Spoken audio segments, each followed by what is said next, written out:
I never expected to be the invisible one in my own family.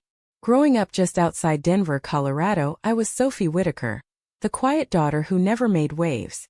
My father Victor ran a big real estate firm, Mom Eleanor hosted charity galas, and my brother Lucas was the golden boy with startup dreams.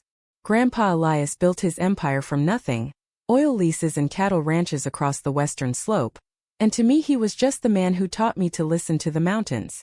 When his health started slipping, I drove out to his ranch house every weekend. I'd brew his black coffee, read him the Denver Post, and sit in easy silence while he watched the aspens turn gold. The rest of the family stopped by when it fit their calendars, always checking their watches. The will reading in that polished downtown office felt like a courtroom. The attorney cleared his throat. To Victor Whitaker, $5 million. To Eleanor, $3 million. To Lucas, $2 million. Their smiles lit up the room. Then my name. To granddaughter Sophie Whitaker, $50. Lucas laughed out loud. Dad gave me that familiar smirk. Mom stared at her hands.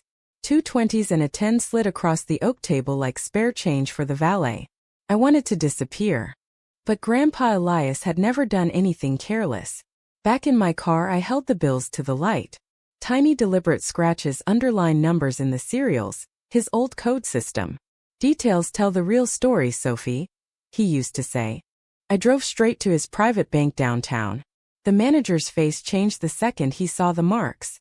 After locking his door, he whispered, "These are verification markers for an irrevocable trust your grandfather set up years ago, completely outside the probated will.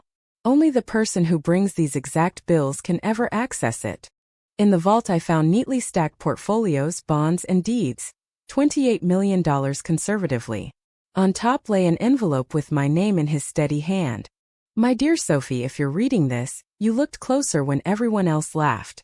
I watched who showed up when there was nothing to gain. You were there every time. This money isn't a reward, it's freedom. Protect your peace. Build a life that doesn't need permission. And remember, real family doesn't come with a price tag." A week later my family showed up at my little apartment unannounced. "We know about the trust," Dad said flatly. "Blood means we share." I met their eyes without flinching. Grandpa made it irrevocable with ironclad instructions. It's protected by Colorado law and his explicit wishes.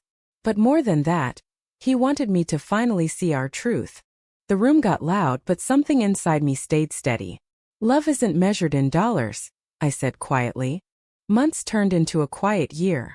I moved to a modest house near the foothills, kept my job at the library, and welcomed my daughter Lily on a snowy Tuesday morning.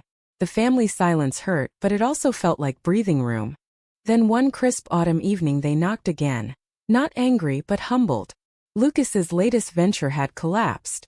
Mom's eyes looked tired for the first time in years. Dad spoke first. "We were wrong, Sophie. We saw the money before we saw you." Around my kitchen table that night we really talked for the first time. I didn't hand over control.